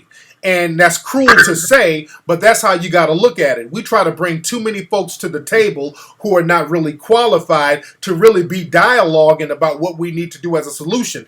We got too many people who want to be seen, who's just in the mix to be seen. We got too many people who've been sent by the white supremacists. So we have too many people we got to look out for and watch our backs for, to try to come to the table to dialogue with everybody. We do need that mastermind group to really say what we need to say. That's why I had the think tank going on. So everybody needs to do their job. And I'm not saying that a person who's not qualified as far as business expertise is a dumbass, but they shouldn't be at the table when we're trying to strategize about politics. We can utilize that person as a ground soldier. You understand? Everybody can play their positions. The thing is, you got certain people who are not qualified for certain positions trying to play positions that's out of their league. So you got a lot of people who would be best as foot soldiers trying to sit at the table, run things like a CEO, and everything falls all straight to hell. So we got to learn how to. Not enough Indians, right? Exactly, absolutely. So that's another thing we need to do, and we're going to talk about that on the Code of Conduct tour, man. Yeah. But thank you for the call, family. Yeah, I got one. Okay, no, got to keep it short and sweet, brother. Got to keep it short and sweet, family. Got other calls coming in. But we got to learn how to play our part. And the thing is, man, in the black community, the white supremacists, like I said the other day, they've been testing us. They've been testing to see how far they can get away with stuff. They've been weakening us. They've been making us weak. They've been destroying the warrior class. They've made it so that we have a lot of young black men out here in skinny jeans doing the nay-nay, cooning on Instagram and Twitter and YouTube. When they see we got a whole plethora of young black males in skinny jeans with their feet out doing the nay-nay, they know they got us. They got the warrior class in a moist frame of mind. Niggas out here twerking. You understand? So now they know that they can come up in these communities and get real bold. They've been testing us. I was warning people when they were doing those open gun marches and walks in black neighborhoods. When I saw that and black folks were letting them do it, I'm like, y'all, man, these white supremacists are testing you out. Don't let them walk up in your neighborhood like that, doing these open marches like they're doing you some kind of favor. These white supremacists are testing you, walking in your communities with guns, seeing what they can get away with. Also, these little hood pranks they're doing. These little goofy white supremacists are coming in the neighborhood, pranking people with hood pranks and all that. They're testing you. Getting around you, telling nigger jokes, and black folks are letting these little white supremacists get around them and say nigger all day. They've been testing you. Now that they know they got you in a weak, submissive, bitch-made position, now they go in for the kill, because now they can go in and shoot your grandmother and your moms and your dads and your children, because they know the men are not in a position to save them. The men are moist and twerking and doing the nay-nay.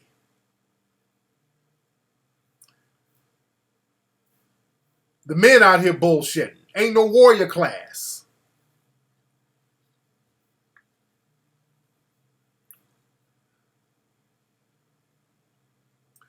So we got to understand how this game is working out here, family.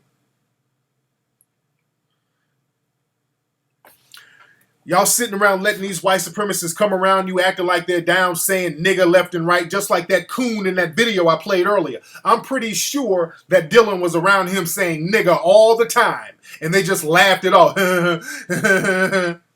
Yeah, he said nigger. You know, I guess they are niggers. This black dude.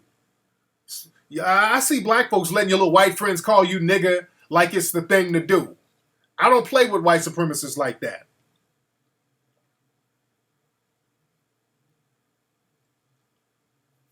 Let me see who we got on the phone. What's up? Who's calling? Hey, Tariq. Hey, what's up? Who's this? My name's Chris. I'm from Arizona. All right, Chris, you white, black? You white guy, black guy? You sound like you're white. Yeah, I'm white. Okay, what's on your mind, bro? I wanted to know, you mentioned earlier that there was a laundry list of things that, that white people can do. Oh, yes. And I just wanted, I emailed you, and I wanted to, I just wanted to get the opportunity to maybe get that list. Okay. Now, did I correspond with you on the email?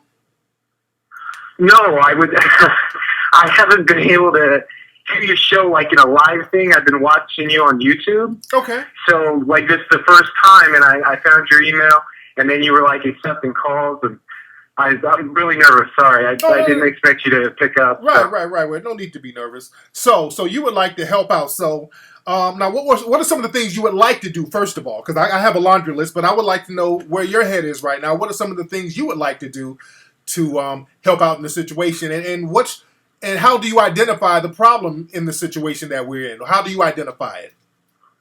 Well, I guess for your first part, I would think, me, I'm a white person. I don't think that I would really get too far going into a black community trying to do anything. You know what I mean? Right. But they, there's you. You are obviously speaking, as far as what I know, you're the best guy I've heard on the internet. You have real ideas that, you don't seem like you're a hateful person. Not at all. You just want to build up your own race. Right. You want to, you want to work the problems. And I figure, maybe I could find something from that list that I could do, around white people. I'm going to be a teacher here soon enough when I get my degree. Right. And there's going to be young people that are going to be looking to me.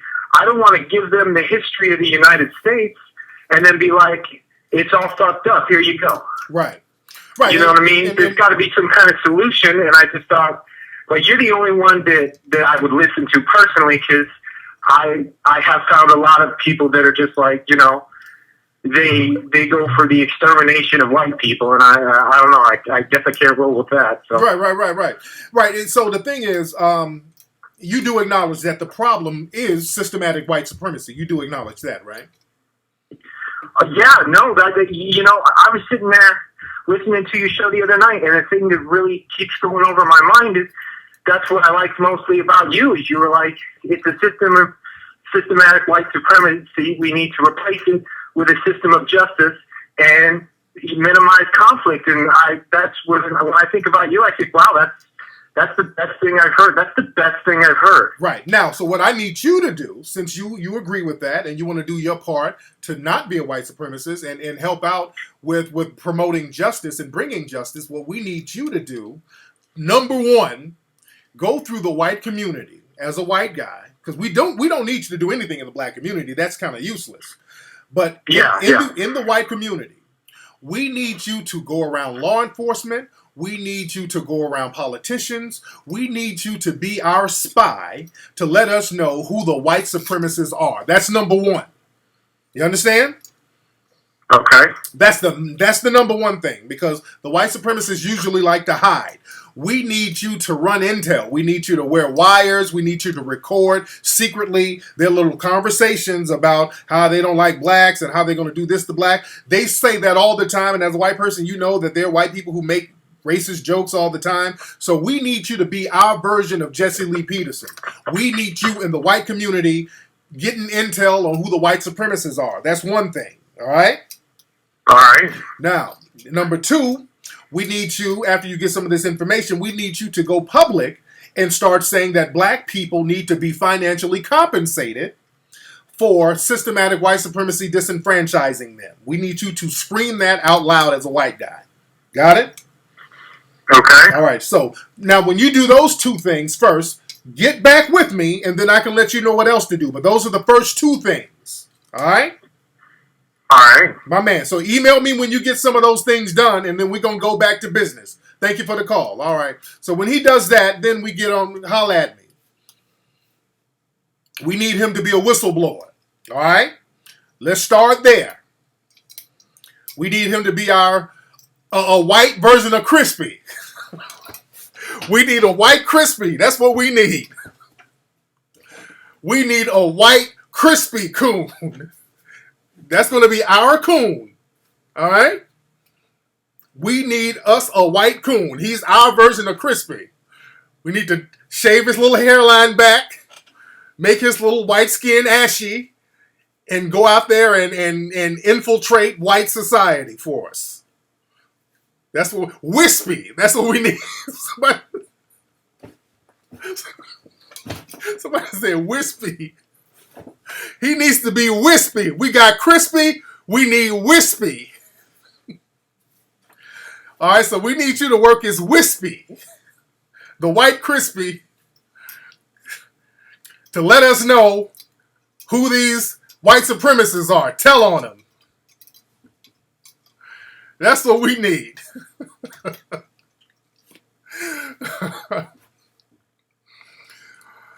Man, that's all we need. We need you to infiltrate white society. All right, your Operation Wispy. That's what we need. Operation Wispy. All right, let's see who we got here. All right, what's up? Who's calling? Hello? All right, let's try again. Hey, what's up? Who's calling? Hey, Tariq. How are you? Hey, love. Who is this? This is Deja. Deja. Where you calling from, Deja? I come from Dallas. Deja from Dallas. What's on your mind, love? Okay. I'm not going to take up too much of your time. I just want to ask you something. Go ahead, sweetie. Deja? Deja? Oh, did her nigga take her phone? Oh, I'm sorry. Can you hear me? Okay, did your man smother you? What happened, Deja? Who the hell that is on this phone? I hear some bass in the phone. Hold on, who is that nigga? Hold on. He didn't. He actually does get upset because I like to listen to you, and I was like cracking up, like, "Hi, Tariq," and he's like, "I don't know why you listen to him anyway." Like, but anyway, hate ass nigga. But go ahead. I just wanted to ask you, like, okay, how can a woman like protect her finances in her marriage? Because my husband told me before that if I don't contribute to the house, I need to get out. And he's like always trying to count my money pretty much. Like I make more money than he does. And he just always be like, if you don't contribute, we're not going to have a house. We're not going to have this. We need to put our finances together. And I be contributing to the house. I just don't, join our finances together. And I think that bothers him. Like he wants, pretty much to be able to access my money. And I'm not allowing that. So, and it's really causing a problem with us. So I don't know, like, what advice you have about that. How long you been? Y'all married, right? Yeah, we're married. How long y'all been married? We've been married for about 6 months, 7 months now. Oh, this shit is new. Okay. Yeah. Damn. Yeah. How long have you known him? I've known him for about 1.5 years to like 2 so years. It's relatively new. Y'all just really getting to know each other. Okay. Yeah. Don't let this nigga get access to your money. I can tell already just by the hater energy that the nigga got. Don't let this nigga get access to your paper. This sounds like a nigga trying to get on that come up game and trying to flip it like, okay, you ain't bringing none to the table. No. It sounds like that nigga's trying to get your little tangibles so that he can try to ball out or whatever. So I would say, hey, you still getting to know this dude. And, you got to be kind of protective of what you got just in case this dude try to wipe you out and then make you bounce or whatever. You don't really know this dude like you should. So yes, because I work hard. Like I'm always studying. I'm trying to start a business. I'm always trying to advance myself, and he don't really quite do much of that. So he's always like, "Oh, your head's gonna pop. You always reading something. You always, trying to study something. Your head's gonna blow up." Don't let this nigga downgrade you. You got you a nigga that you trying to upgrade, and what happens? These niggas try to downgrade you. And niggas don't want to read and want to criticize you for reading and upgrading yourself. Don't let this nigga fuck your little financial game up. And I understand in black relationships, we have to compromise a lot because, we live in a system of white supremacy that creates a system of economic deprivation. I get that. Yeah. But you don't want no dusty ass nigga in here that's going to really sabotage what you got going on because they're miserable with their current situation. You dig? Yeah, because I'm like, how am I supposed to respect you as a man and you always trying to count my money? Like, you need to be trying to make a home for us and our future family. Like, you shouldn't even be worried. I don't count nobody's money. Right. I just try to do me, try to do what I got to do. But he's always looking at it like, if I don't do this, we ain't going to have this. So you need to put your money with me. That way we can get a house. That way we can do this. I'm like, well, what do I need you for as a husband? You know what I'm saying? Yeah, right. You don't want no Jody from Baby Boy ass nigga. You dig? How old is dude? How old is he? He's 20. He's 26 now. He's about to be 27. Now, how old are you? I'm 26. Oh, okay. So same. And I have a degree and he doesn't. So he's always trying to throw it in my face like, oh, you think because you have a degree. And I'm like, I don't care about that. Like, I'm all about what are you trying to do? I mean, he be trying to do stuff, but at the same time, he's not going at it like real hard like I am. Yeah. And he almost makes me feel guilty for trying to get, you know, something. And he's always trying to make me feel guilty for that. Don't feel guilty for elevating yourself, because that's one of them kind of niggas who don't want to do anything, get no tangibles, but in the bedroom, he's licking your booty hole and all this old shit, making you stay and all that. That's because that sounds like the only reason you down with a nigga like this. He be licking you good. Is this him right here? Hold on. Is this him? Hold on. hold on. Tariq, don't do it.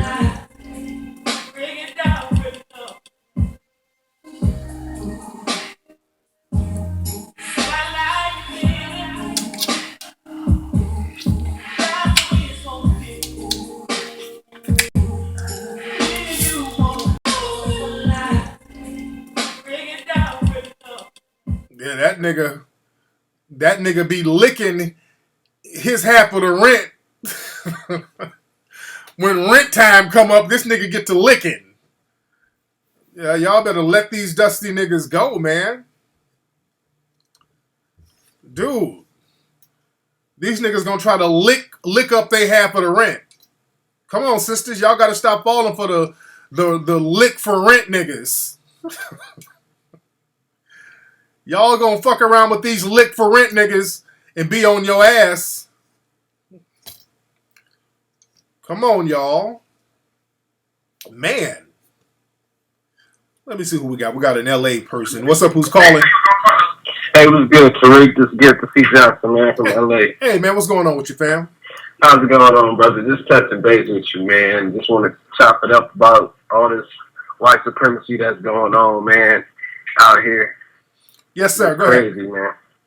The main thing that's really like getting to me, man, is that mainly black people right now, because they are so forgiving. Yeah. And they're just thinking like, okay, we know it's white supremacy, but we still shackled. We don't know how to get free from that.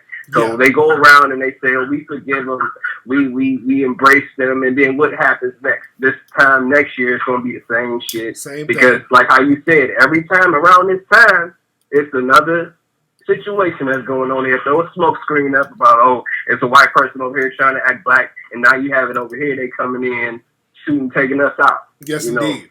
Yes, indeed. But that code of conduct, man, it's right on time, man. We need it, man. We really need it, man. But thank you for the call, brother.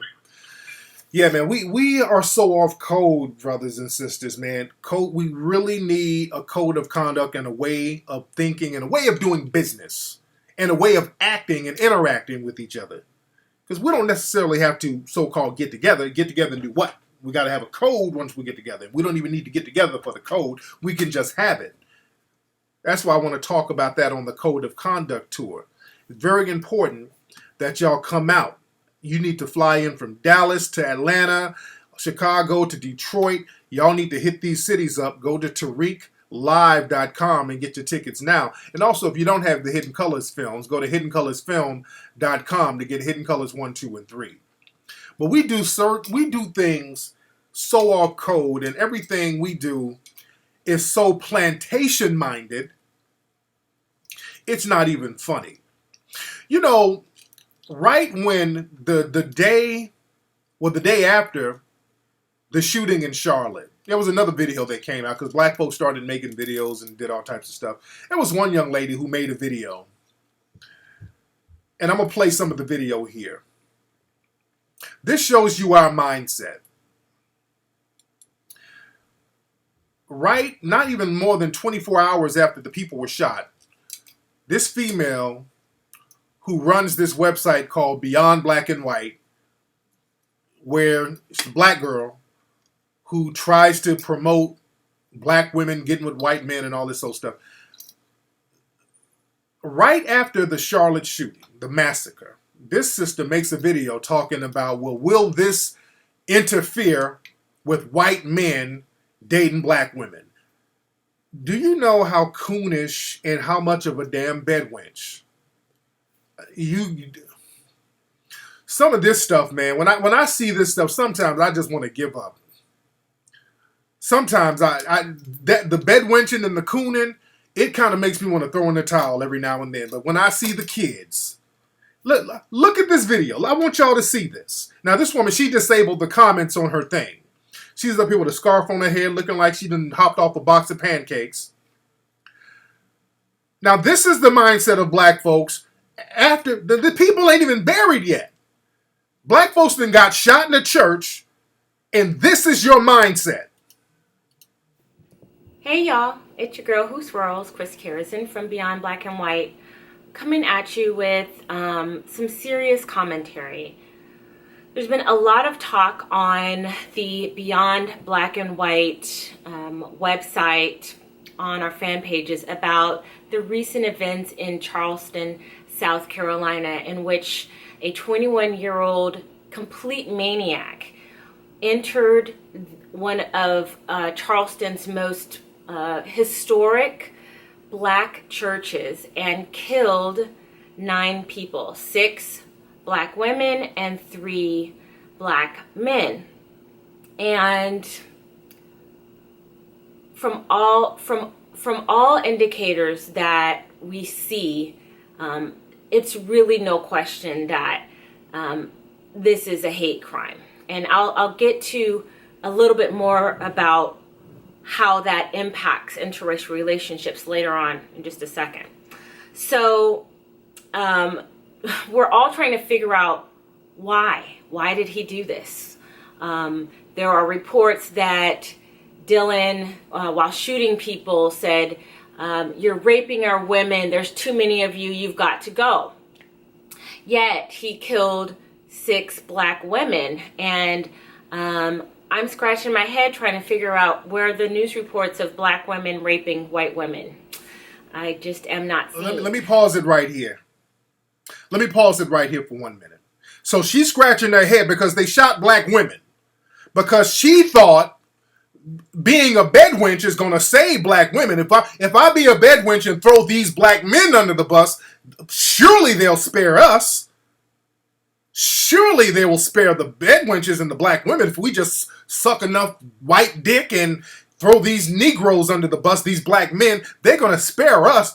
Now that they're shooting black women, I'm scratching my head. Why? Because they put all of us in the same boat. They put all of us in the same boat. Let me continue. I'm just not seeing that. But what I saw on the fan page was a lot of emotions and a lot of people making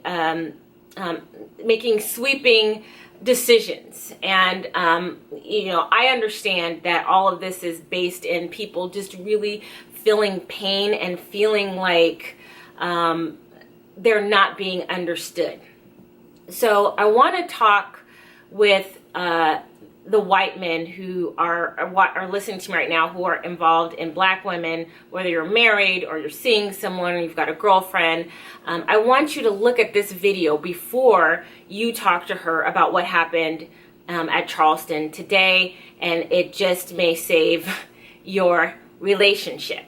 Now, I don't know how much all of you know about the civil rights movement and Black American history, but this event has special significance to us in the Black community.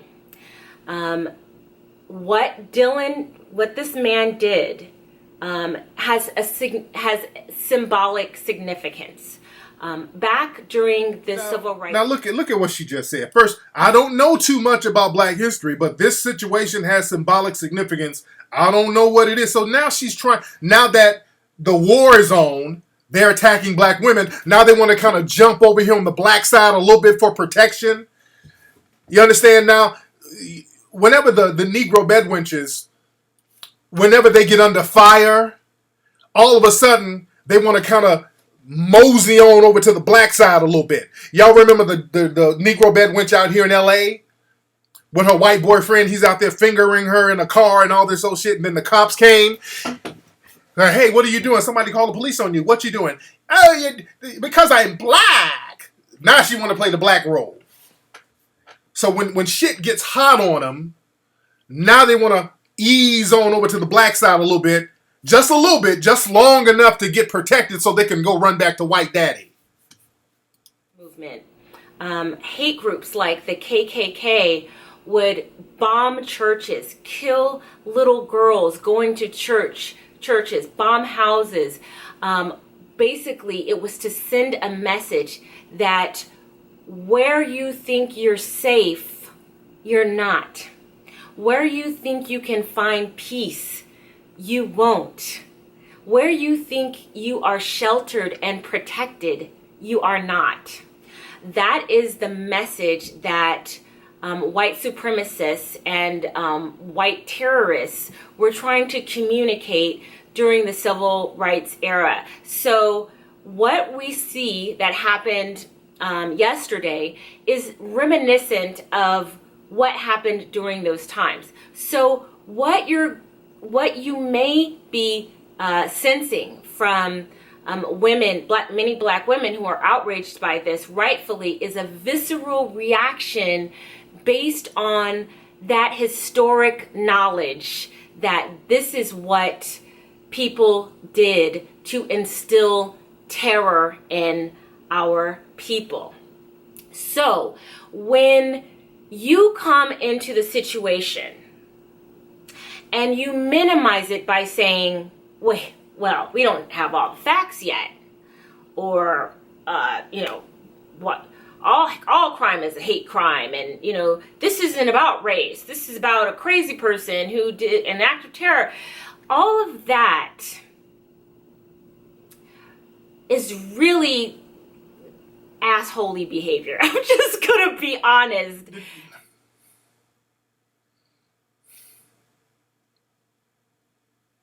Did y'all hear? So basically, just really listen to what she's saying. Just listen to what she's saying. She's basically saying, okay, white supremacists that I'm sitting up here having sex with, could you be a little more sensitive about being a white racist while I'm having sex with you? Can you be a little more sensitive? Because you're laying up with a damn white supremacist, but now you want them to be a little more sensitive about their white supremacy. Now you want them to be a little more sensitive about being a white supremacist towards you. Now that some sisters then got shot, you want them to not be so assholey about their white supremacy. That is the reaction of a total unempathetic jerk. I don't care what color you are. And this is why it's important to have some sort of cultural understanding of the people that you're dating, so that you don't walk into situations where you're saying dumb stuff, ignorant things, because you have No, sweetie, they're not dumb and ignorant. They mean what they say. Sweetie, if you're listening, they're not dumb and ignorant. When they say all that, we need to see the facts and they deserve it. No. They're speaking from the heart. You think because they got your black coochie in their mouth that they somehow transcended race, and they did not. You're the bedwench. See, they didn't downgrade to your level. You dig? And you didn't upgrade to theirs. They still have a slave bedwench mentality with you, and they keep their white supremacist views. And y'all sitting up here trying to convince your white daddies to not have a white supremacist mindset towards you, and they still have it. It ain't about you trying to teach them to not be ignorant. They're speaking from the heart. This is why I go in on these Negro bedwenches. They're embarrassing, man. They're embarrassing, dude. That's why no love or respect for them. Their whole thing right now is trying to get the people they're bedwenching for to just be a little. Don't be so cold and don't be so ignorant with your racism. It hurts my feelings. Well, that's what being a bedwench is about. Reference. So, white guys, if you to approach the issue in Charleston and to minimize it or to dismiss it as not racism or try to debate about the reasons or the level of evil this was, is not going to get your girlfriend to want you to sleep next to her tonight, or your wife to sleep next to you tonight. She's going to be mad as hell at you, and I can understand why, because you're not making the effort to understand the historical significance of why the shooting. I'm done. I'm done. That's it. I can't play. This is kind of a long thing. I can't play no more, man. If you're too racist, I'm not going to have sex with you at night. For this night. Now tomorrow I will, but if you're too racist, white daddy, that's not going to want to make me. No, she didn't say she wouldn't do it. By the way, listen to the wording. Listen to the wording. It's not going to want to make me want to. I'll still do it, but I ain't going to want to do it because I'm a bedwench. I ain't really got a choice. But that's not going to really want me. I'm not going to be into it. White daddy, if you're racist and mean to me, I'm not gonna moan with your white cock in my mouth. I'm not gonna moan when I do it. I'm not gonna cuff your balls like I used to. So if you're mean, I'm just not gonna be into it. I'm not gonna wanna be there. Fuck. But I saw this, man. Because the day of the shooting, man, the next day, because I was doing international press. I mean, I'm just going in on white supremacy.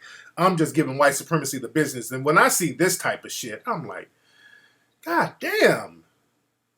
It's like when you're out here fighting, you're getting it in, and you see coons and bedwenches working behind the scenes against your efforts of progress. It's like we gotta do something about the coons and the bedwenches, man. That's why we gotta empower ourselves, man. You got people whose bodies are still warm from getting murdered, and people's first instinct is to really convince their white supremacist mates to not be so racist around them. Forget about empowering yourself. White daddy, can you not be so insensitive with your racism? I know you're a racist, but can you not be so insensitive? Ah, damn, man. The Negro bedwench mentality is real. The Negro bedwench mentality is real, man. That woman right there ain't got nothing to do with black women at all. She does not represent black women whatsoever. Thankfully, most black women got way more sense than that. That woman does not represent the black female collective. The Negro bedwench will slit your throat as a black woman. They hate other black women. My God, the Negro bedwench, man. Now y'all see why I go in on them, dude. They're dangerous. They are dangerous. Them and the coons are neck and neck with their danger. What's up? Who's calling? Hey, this is Keith from New York. Keith from New York. How you doing, fam? I'm good. I wanted to talk about the guy's manifesto, and I wanted to say that was a good lesson in white supremacy. And it let black people know that this isn't some form of ignorance. You know, like these white supremacists are very articulate in what they're saying. Yeah. And I noticed that they're trying to make it like now they're trying to talk about taking down the Confederate flag. Like, right. That's just a symbolic gesture, and it's avoiding a systematic thing. Right. Right. Yeah. There's a lot. We got to get together and we got to talk about what we need specifically, because black folks, we have never really discussed what we need and what we want specifically, because we get all splintered up, and that's because of the white supremacists. So we have to get a common agenda. We've never had a common agenda, and that's one of the problems. We don't ask for nothing, so we don't get shit. We want hugs. We want pats on the heads. And the white supremacists, they come down and give it to us. We want white daddy to have sex with us. We want white mommy to have sex. And we cool with that. We got to get off that buck bedwench mentality, man. We got to get off that shit. And we got to get a code of conduct. Thanks for the call, fam. Because they give you what you want. Let's just be real. They give you what you want. Whatever you want, you will get. Whatever you want, you will get. If we wanted real economic empowerment, we would get it if we really wanted it. Enough black folks don't want it. Enough black folks don't want it, but we want what that woman in this video I just played want. A lot of women want white daddy. You want to sit up and watch Scandal and be the next Olivia Pope and let white daddy sit up and talk to you like you're a goddamn slave and make nigga jokes around you. And you sitting up giggling until you see black women get shot up too, thinking that you were going to be safe, and now you want white daddy to be a little more sensitive. Come on, white daddy. Those weren't just those niggas getting... It just wasn't them niggas like Mike Brown, because y'all love to get on TV talking about Mike Brown deserved it, and Trayvon deserved it, and all these black people deserved it. So now elderly black women are getting shot, and white daddy is still talking reckless. So now what you going to say? Because you know it can happen to you now. The shit is getting real out here. Now, come on, white daddy. You know, black people, we've had a struggle. I don't know what it is because I don't give a fuck about black people in history, but we have had a struggle. Come on, y'all playing with this thing, man. Y'all playing with it. Oh, yeah, taking slave pictures with these people, like that politician out there on the East Coast, taking slave pictures with his bedwench. Come on, family. Anyway, fam, let me get up out of here, y'all. Go to TariqElite.com. Get that fresh gear, www.TariqElite.com. Get that fresh gear right now, family. TariqElite.com, www.TariqLive.com. That's where you can go get tickets to join me. I'm telling you, y'all need to be on the Code of Conduct tour with me, because we are going to have a question and answer, so you can give some of your opinions. And I'm telling y'all, be articulate when you come out. Don't get on the mic and be talking crazy. We want you to come out. I want you to come out and join me.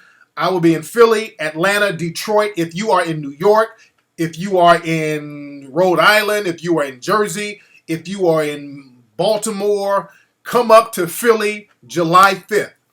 I'm coming to Atlanta July 11th. If you're in South Carolina, everybody in South Carolina need to come down to Atlanta on July 11th for my lecture, the Code of Conduct tour. If you're in Texas, come to Atlanta July 11th. If you're in Memphis, come to Texas July 11th. Come to Atlanta July 11th. If you're in Florida, come to Atlanta July 11th. If you're in Alabama, and Mississippi, and Louisiana, come to Atlanta July 11th. If you are in Chicago, if you are in Milwaukee, come to Detroit July 18th for my lecture. Y'all come on out, family. Get tickets again at TariqLive.com. Put the link up one more time. Everybody, I want to see your face in the place. This is an important lecture tour. Everybody need to come on out. We're going to have a real deep conversation, family. Nothing out here yet, but again, because when I get back from this lecture tour, I'm going to start working hard and finishing up on the Hidden Colors 4 documentary. I'm filming actually tomorrow.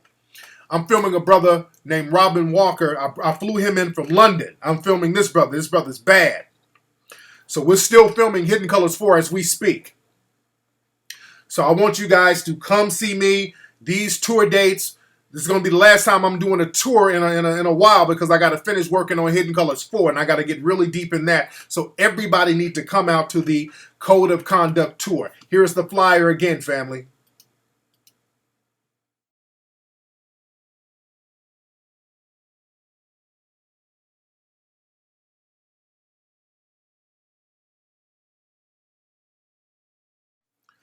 All right, I'm out. Happy Father's Day.